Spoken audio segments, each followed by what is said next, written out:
आर्त ब्राह्मण परिवार पर कुंती की दया। वैशंपायन जी बोले, युधिष्ठिर आदि पांचों भाई अपनी माता कुंती के साथ एक चक्रा नगरी में रहकर तरह-तरह के दृश्य देखते हुए विचरने लगे। वे भिक्षावृत्ति से अपना जीवन निर्वाह करते थे। नगरवासी उनके गुणों से मुग्ध होकर उनसे बड़ा प्रेम करने लगे। वे सायंकाल होने पर दिन भर की भिक्षा लाकर माता के सामने रख देते। माता की अनुमति से आधा भीमसेन खाते और आधे में सब लोग। इस प्रकार बहुत दिन बीत गए। एक दिन और सब लोग तो भिक्षा के लिए चले गए थे, परंतु किसी कारणवश भीमसेन माता के पास ही रह गए थे। उसी दिन ब्राह्मण के घर में करुण क्रंदन होने लगा। वे लोग बीच-बीच में विलाप करते और रोते जाते। यह सब सुनकर कुंती का सौहार्द्रपूर्ण हृदय दया से द्रवित हो गया। उन्होंने भीमसेन से कहा, बेटा, हम लोग ब्राह्मण के घर में रहते हैं और ये हमारा बहुत सत्कार करते हैं। मैं प्राय यह सोचा करती हूँ कि इस ब्राह्मण का कुछ ना कुछ उपकार करना चाहिए। कृतज्ञता ही मनुष्य का जीवन है। जितना कोई अपना उपकार करे, उससे बढ़कर उसका करना चाहिए। अवश्य ही इस ब्राह्मण पर कोई विपत्ति आ पड़ी है। यदि हम इसकी कुछ सहायता कर सकें, तो वो ऋण हो जाएं। भीमसेन ने कहा, माँ, तुम ब्राह्मण के दुख और दुख के कारण का पता लगा लाओ। मैं उनके लिए कठिन से कठिन काम भी करूँगा। कुंती जल्दी से ब्राह्मण के घर में गई, मानो गाय अपने बंधे बछड़े के पास दौड़ी गई हो। उन्होंने देखा कि ब्राह्मण अपनी पत्नी और पुत्र के साथ मुंह लटकाकर बैठा है और कह रहा है, धिक्कार है मेरे इस जीवन को, क्योंकि यह सारहीन, व्यर्थ, दुखी और पराधीन है। जीव अकेला ही धर्म, अर्थ और काम का भोग करना चाहता है। इनका वियोग होना ही उसके लिए महान दुख है। अवश्य ही मोक्ष सुख स्वरूप है, परंतु मेरे लिए उसकी कोई संभावना नहीं है। इस आपत्ति से छूटने का न तो कोई उपाय दिखता है और न मैं अपनी पत्नी और पुत्र के साथ भाग ही सकता हूँ। तुम मेरी जितेंद्रिय एवं धर्मात्मा सहचरी हो।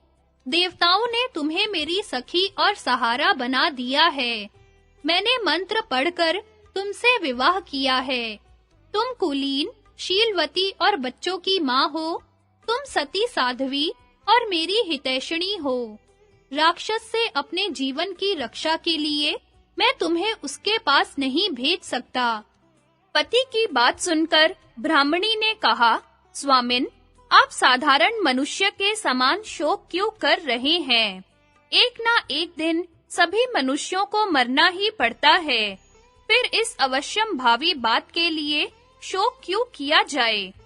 पत्नी, पुत्र अथवा पुत्री सब अपने ही लिए होते हैं। आप विवेक के बल से चिंता छोड़िए। मैं स्वयं उसके पास जाऊंगी। पत्नी के लिए सबसे बढ़कर यही सनातन कर्तव्य है कि वह अपने प्राणों को निछावर करके पति की भलाई करे। मेरे इस काम से आप सुखी होंगे और मुझे भी परलोक में सुख तथा इस लोक में यश मिलेगा।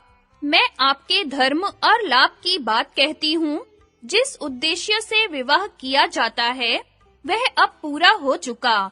आपके मेरे गर्भ से एक पुत्र और एक पुत्री है। आप इन बच्चों का जैसा पालन पोषण कर सकते हैं, वैसा मैं नहीं कर सकती। यदि आप नहीं रहेंगे, तो मेरे प्राणेश्वर, मेरे जीवन सर्वस्व मैं कैसे रहूंगी और इन बच्चों की क्या दशा होगी? यदि मैं अनाथ और विधवा होकर जीवित भी रहूं, तो इन बच्चों को कैसे रखूंगी? जब घमंडी और अयोग्य पुरुष इस लड़की को मांगने लगेंगे, तब मैं इसकी रक्षा कैसे कर पाऊंगी? जैसे पक्षी मांस के टुकड़े पर झपटते हैं, वैसे ही दुष्ट पुरुष विधवा स्त्री पर मैं भला वैसा जीवन कैसे बिता सकूंगी? इस कन्या को मर्यादा में रखना और बच्चे को सद्गुणी बनाना मुझसे कैसे हो सकेगा? आपके वियोग में मैं न रहूंगी और आपके तथा मेरे बिना इन बच्चों का नाश हो जाएगा। आपके जाने से हम चारों का विनाश हो जाएगा, इसलिए आप मुझे भेज दीजिए। स्त्रियों के लिए यह बड़े सौभाग्य की बात है कि अपने पति से पहले ही परलोक वासिनी हो जाएं। मैंने सब कुछ छोड़ दिया है, पुत्र और पुत्री भी। मेरा जीवन आपके लिए निछावर है। स्त्री के लिए यज्ञ, तपस्या, नियम और दान से भी बढ़कर है अपने पति का प्रिय और हित। मैं जो कुछ कह रही हूँ, वह आपके और इस वंश के लिए भी हितकारी है। इस लोक में स्त्री, पुत्र, मित्र और धन आदि का संग्रह आपत्ति से रक्षा के लिए किया जाता है। आपत्ति के लिए धन की रक्षा करें, धन खोकर भी पत्नी की रक्षा करें तथा पत्नी और धन दोनों को खोकर भी आत्म कल्याण संपादन करें। यह भी संभव है कि स्त्री को अवध्य समझकर वह राक्षस मुझे न मारे। पुरुष का वध निर्विवाद है और स्त्री का संदेहग्रस्त, इसलिए मुझे ही उसके पास भेजिए। अब मुझे करना ही क्या है? अच्छे पदार्थ भोग लिए, धर्म कर्म कर लिए, पुत्र भी हो चुके। मेरे मरने में भला दुख ही क्या है? मेरे मर जाने पर आप तो दूसरा विवाह भी कर सकते हैं, क्योंकि पुरुष के लिए अधिक विवाह अधर्म नहीं है और स्त्री के लिए तो महान अधर्म है। यह सब सोच विचार कर आप मेरी बात मानिए और इन बच्चों की रक्षा के लिए आप स्वयं रह जाइए और मुझे उस राक्षस के पास भेजिए। स्त्री के ऐसा कहने पर ब्राह्मण ने उसे अपनी छाती से लगा लिया। उसकी आंखों से आंसू गिरने लगे। माँ बाप की दुख भरी बात सुनकर कन्या बोली, आप दोनों दुखार्त होकर क्यों अनाथ के समान रो रहे हैं? देखिए, धर्म के अनुसार आप दोनों मुझे एक ना एक दिन छोड़ देंगे, इसलिए आज ही मुझे छोड़कर अपनी रक्षा क्यों नहीं कर लेते? लोग संतान इसलिए चाहते हैं कि वह हमें दुख से बचाए। इस अवसर पर आप लोग मेरा सदुपयोग क्यों नहीं कर लेते? आपके परलोकवासी हो जाने पर मेरा यह प्यारा-प्यारा छोटा भाई नहीं बचेगा। माँ बाप और भाई की मृत्यु से आपकी वंश परंपरा का ही उच्छेद हो जाएगा। जब कोई नहीं रहेंगे, तो मैं भी तो नहीं रह सकूंगी। आप लोगों के रहने से सबका कल्याण हो जाएगा। मैं ही राक्षस के पास जाकर इस वंश की रक्षा करूंगी। इससे मेरा लोक परलोक दोनों बनेंगे। कन्या की यह बात सुनकर माँ-बाप दोनों रोने लगे। कन्या भी बिना रोए न रह सकी। सबको रोते देखकर नन्हा सा ब्राह्मण शिशु मिठास भरी तोतली बाणी से कहने लगा, पिताजी, माताजी, बहन, मत रो। प्रत्येक के पास जा जाकर वह यही कहने लगा। उसने एक तिनका उठाकर हंसते हुए कहा, मैं इसी से राक्षस को मार डालूंगा। बच्चे की इस बात से उस दुख की घड़ी में भी तनिक प्रसन्नता प्रस्फुटित हो उठी। कुंती यह सब कुछ देख सुन रही थी। वे अपने को प्रकट करने का अवसर देखकर पास चली गई और मुर्दों पर मानो अमृत की धारा उड़ेलते हुए बोली, ब्राह्मण देवता, आपके दुख का क्या कारण है? उसे जानकर यदि हो सकेगा तो मिटाने की चेष्टा करूंगी। ब्राह्मण ने कहा, तपस्विनी, आपकी बात सज्जनों के अनुरूप है, परंतु मेरा दुख मनुष्य नहीं मिटा सकता। इस नगर के पास ही एक बक नाम का राक्षस रहता है। उस बलवान राक्षस के लिए एक गाड़ी अन्न तथा 2 भैंसे प्रतिदिन दिए जाते हैं। जो मनुष्य लेकर जाता है, उसे भी वह खा जाता है। प्रत्येक गृहस्थ को यह काम करना पड़ता है, परंतु इसकी बारी बहुत वर्षों के बाद आती है। जो उससे छूटने का यत्न करते हैं, वह उनके सारे कुटुंब को खा जाता है। यहाँ का राजा यहाँ से थोड़ी दूर वेत्र किए ग्रह नामक स्थान में रहता है। वह अन्यायी हो गया है और इस विपत्ति से प्रजा की रक्षा नहीं करता। आज हमारी बारी आ गई है। मुझे उसके लिए भोजन के लिए अन्न और एक मनुष्य देना पड़ेगा। मेरे पास इतना धन नहीं कि किसी को खरीद कर दे दूं और अपने सगे संबंधियों को देने की शक्ति नहीं है। अब अपने छुटकारे का कोई उपाय न देखकर मैं अपने सारे कुटुंब के साथ जाना चाहता हूँ। वह दुष्ट सभी को खा डालेगा। कुंती ने कहा, ब्राह्मण देवता, आप न डरें और न शोक करें। उससे छुटकारे का उपाय मैं समझ गई। आपके तो एक ही पुत्र और एक ही कन्या है। आप दोनों में से किसी का जाना भी मुझे ठीक नहीं लगता। मेरे 5 लड़के हैं, उनमें से एक पापी राक्षस का भोजन लेकर चला जाएगा। ब्राह्मण ने कहा, हरे हरे, मैं अपने जीवन के लिए अतिथि की हत्या नहीं कर सकता। अवश्य ही आप बड़ी कुलीन और धर्मात्मा हैं, तभी तो ब्राह्मण के लिए अपने पुत्र का भी त्याग करना चाहती हैं। मुझे स्वयं अपने कल्याण की बात सोचनी चाहिए।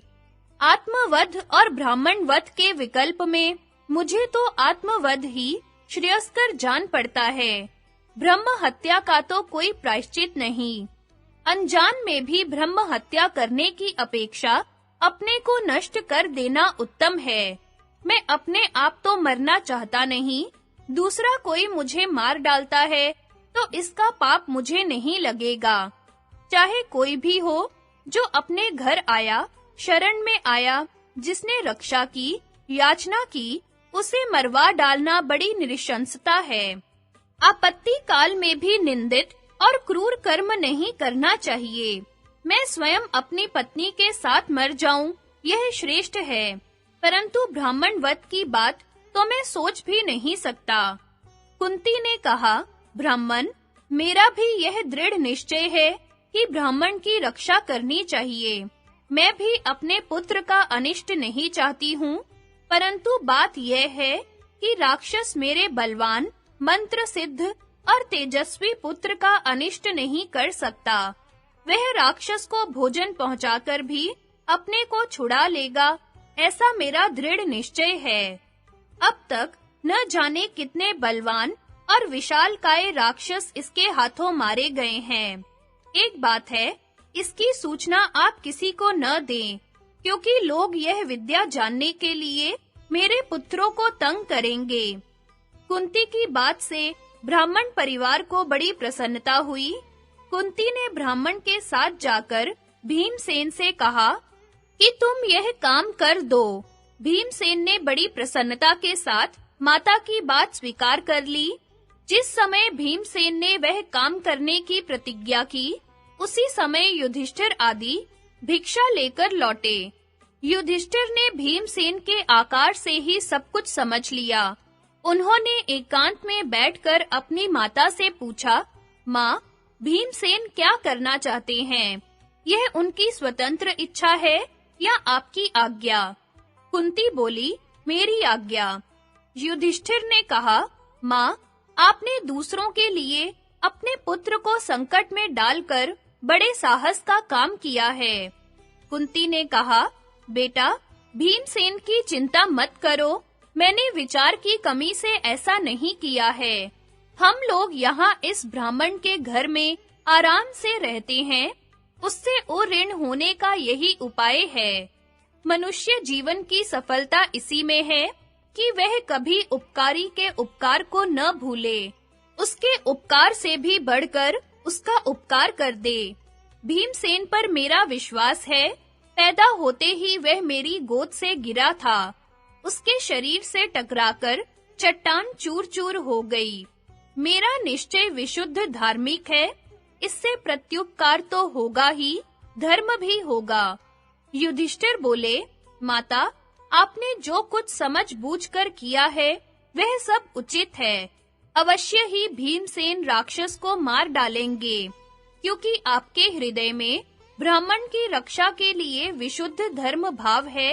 किंतु ब्राह्मण से यह अवश्य कह देना चाहिए कि नगरवासियों को यह बात मालूम न होने पावे।